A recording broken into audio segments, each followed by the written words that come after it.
साथियों, हम पढ़ रहे हैं एडग्रेड अभ्यास पुस्तिका। आज हम पढ़ेंगे गणित विषय कक्षा 6वीं का अध्याय 5 प्रारंभिक आकारों को समझना। ठीक, तो हम महत्वपूर्ण बिंदु पढ़ते हैं पहले ही। तो यहाँ सबसे पहले यहाँ दिया है कि अपने आसपास के परिवेश से कोण बनाने वाली वस्तुओं के 5 उदाहरण लिखें व उन्हें न्यून कोण, अधिक कोण और समकोण में वर्गीकृत करें। तो हमने सबसे पहले लिखा कैंची। कैंची जो है वो न्यून कोण का उदाहरण है। दूसरा है घड़ी के कांटे, यह अधिक कोण का उदाहरण है। श्यामपट्ट के किनारे, तो यह समकोण का उदाहरण है। चौथा है घर की छप्पर और पांचवा है पुस्तक के किनारे। यहाँ जो घड़ी के कांटे हैं, घड़ी के कांटे अधिक कोण, न्यून कोण और समकोण पर भी होते हैं, तो यहाँ हमने घड़ी के कांटे के सामने लिख दिया अधिक कोण।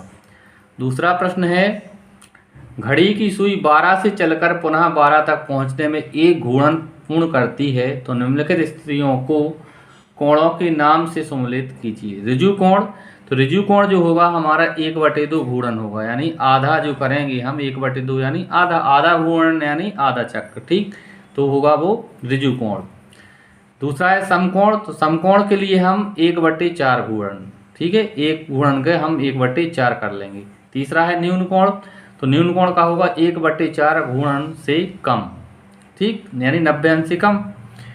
चौथा है अधिक कोण, तो अधिक कोण होगा 1/4 घूर्णन और 1/2 घूर्णन के बीच में, यानी 90 और 180 के बीच में। पांचवा है प्रतिवर्ती कोण, तो पांचवा प्रतिवर्ती कोण जो होगा हमारा 1/2 घूर्णन से अधिक, यानी 180 से अधिक। अगला है छठवां संपूर्ण कोण।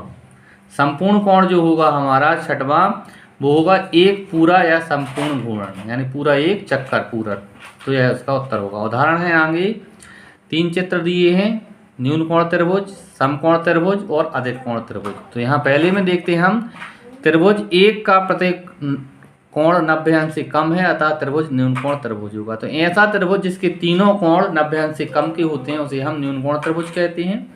और ऐसा त्रिभुज जिसका एक कोण समकोण हो, दूसरे में देखें तो जिसका एक कोण 90 अंश का हो तो उसे समकोण त्रिभुज कहते हैं। और तीसरा है जिस त्रिभुज का एक कोण 90 अंश से ज़्यादा का होता है तो उसे अधिक कोण त्रिभुज कहते हैं। तो इस त्रिभुज में जो के कोण है वो 90 अंश से ज़्यादा का है, इसलिए हम इसे अधिक कोण त्रिभुज कहेंगे। अगला है निम्नलिखित त्रिभुजों की भुजाओं की माप एवं कोणों की माप के आधार पर त्रिभुजों का नामकरण करें। तो यहाँ देखें हम भुजाएं और कोणों के आधार पर, तो यहाँ देखें यह भुजा 2 सेंटीमीटर की है, अभी 2 सेंटीमीटर की है, तो इसे हम कहेंगे समद्विबाहु त्रिभुज। इस त्रिभुज में 2 भुजाएं बराबर हैं, अतः समद्विबाहु त्रिभुज है भुजाओं की माप के आधार पर। और इस त्रिभुज का एक कोण समकोण है, अतः समकोण त्रिभुज कोण की माप के आधार पर यह त्रिभुज होगा, अतः त्रिभुज का नाम समद्विबाहु समकोण त्रिभुज होगा। आगे इसी प्रकार से देखें इस त्रिभुज में 2 भुजाएं 7-7 सेंटीमीटर की हैं और एक कोण है अधिक कोण, क्या है अधिक कोण, तो इसे हम कहेंगे समद्विबाहु अधिक कोण त्रिभुज। आगे देखें इनकी भुजाओं के आधार पर यहाँ देखें नाम दिए हैं, देखते हैं। तो यहाँ एक साइड दिया है त्रिभुज की माप और फिर एक साइड दी है त्रिभुज की का प्रकार।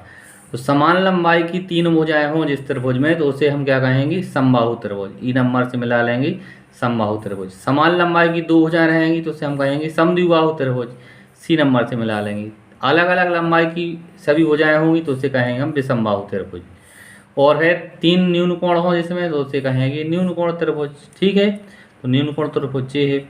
फिर एक समकोण हो तो उसे कहेंगे समकोण त्रिभुज, और एक अधिक कोण हो तो उसे कहेंगे अधिक कोण त्रिभुज। इस तरह से यह होता है। आगे देखें अपने परिवेश में आसपास द्विविमीय आकार वाली वस्तुओं की 5 उदाहरण लिखो। तो द्विविमीय 5 आकृतियों के हमें उदाहरण लिखने हैं। तो श्यामपट्ट की सतह, खेल का मैदान, तीसरा है टेबल की सतह, चौथा है चटाई और पांचवा है पुस्तक का पेज। प्रश्न पहला है विकल्प 9 बजे घड़ी के घंटे तथा मिनट की सुइयों के बीच में बने कोणों की माप बताइए। तो 9 बजे एक साइड बनेगा 90 अंश का और दूसरी साइड बनेगा 270 अंश का। इस तरह से हमारा बी ऑप्शन सही है, 270 और 90 अंश। आगे है नीचे दी गई आकृति में त्रिभुजों की संख्या कितनी है। तो नीचे दी गई आकृति में हमें 5 त्रिभुज हैं, 1 2 3 4 और एक जी बड़ा वाला त्रिभुज, ठीक। तो इस तरह से इसमें 5 हमारा ऑप्शन सही हो जाएगा। आगे है किसी त्रिभुज का प्रत्येक कोण समान माप का हो क्या कहलाता है? तो यदि किसी त्रिभुज का प्रत्येक कोण समान माप का हो तो वो है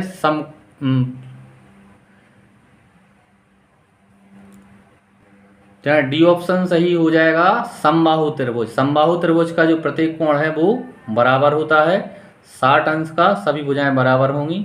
ठीक है, तो कोण बराबर हैं तो भुजाएं भी बराबर होंगी, तो समबाहु त्रिभुज। चौथा प्रश्न है, निम्न में से कौन सी वस्तु द्विविमीय प्रकार की है? तो यहाँ वृत्त आएगा, पासा 3D है, आइसक्रीम का कोन और फुटबॉल। यहाँ सी ऑप्शन सही है, वृत्त। अगला प्रश्न है, चतुर्भुज जिसकी सभी भुजाएं बराबर हों कहलाता है? तो इसका बी ऑप्शन सही है, वर्ग। जिस चतुर्भुज की चारों भुजाएं बराबर होती हैं उसे वर्ग कहते हैं। अगला 6वां प्रश्न है, रेखा के एक निश्चित भाग को क्या कहते हैं? एक उदाहरण देकर समझाइए। तो उसे रेखा के निश्चित भाग को हम रेखाखंड कहते हैं। जैसे एक रेखा है और दो बिंदु मिला दी तो ए बी एक रेखाखंड बन गया। अगला प्रश्न है, संपूर्ण कोण किसे कहते हैं? चित्र में दर्शाइए। तो संपूर्ण कोण, यहाँ चित्र बना है, संपूर्ण कोण आप देख लें, एक ही दिशा में दो ऋजु कोण घूमने पर एक पूरा चक्कर एक घूर्णन कहलाता है। एक घूर्णन के लिए कोण एक संपूर्ण कोण कहलाता है। यह इसका उत्तर है, चित्र यहाँ दिया है। आगे है 8वां प्रश्न, एक चौथाई घूर्णन के लिए कोण का नाम क्या है? तो एक चौथाई घूर्णन के लिए कोण का नाम समकोण यानी 90 अंश होता है। यहाँ चित्र में आप देख सकते हैं। अगला प्रश्न है 9वां, ऐसी दो स्थितियां लिखिए जहां समकोण, न्यून कोण, अधिक कोण और प्रतिवर्ती कोण बन रहे हों। तो देखें यहाँ समकोण, ब्लैक बोर्ड के किनारे, टेबल के किनारे, यहाँ दो समकोण बनेंगे। न्यून कोण देखें, यहाँ न्यून कोण में दो अंगुलियों के मध्य में न्यून कोण बनेगा।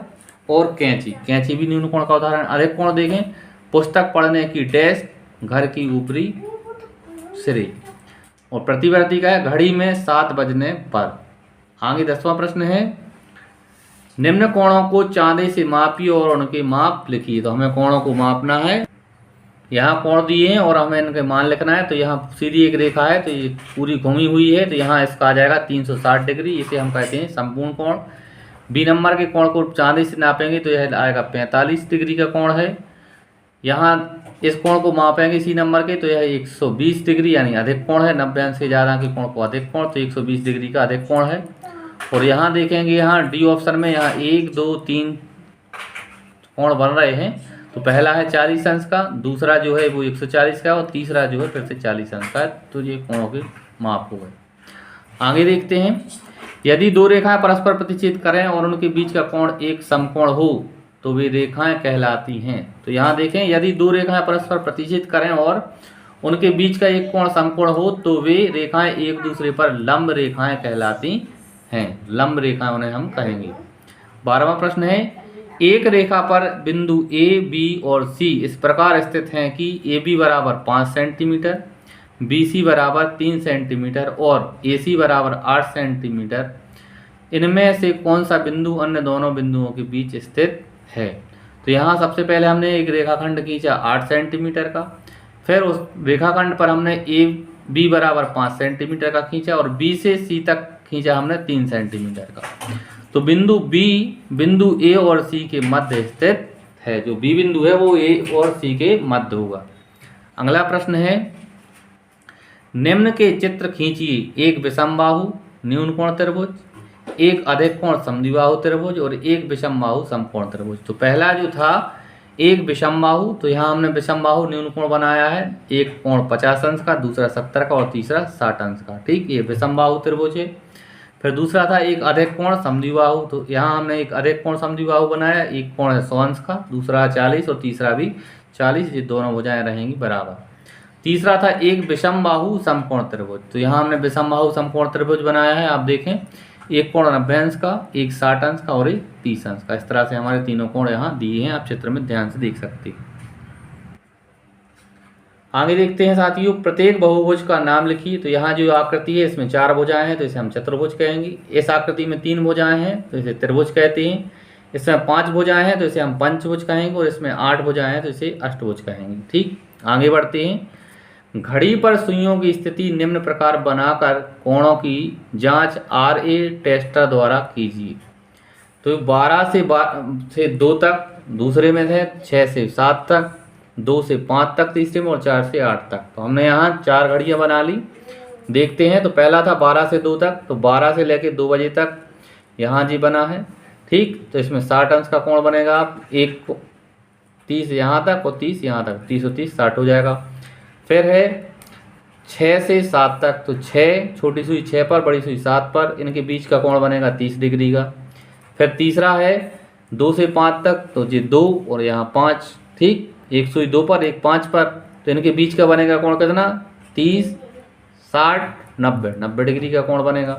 फिर अगला है 4 से 8, तो एक सुई 4 पर और दूसरी 8 पर, इनके बीच का देख रहे हैं 30 60 90 120। इस तरह से हमारा ये कोण बन जाएंगे। इस तरह से साथियों हमने आज अध्याय 5 को पे प्रश्नों को हल किया। अगर आपको वीडियो अच्छा लगा हो तो चैनल को सब्सक्राइब करें, वीडियो को लाइक करें और आगे के वीडियो के लिए चैनल को देखते रहें।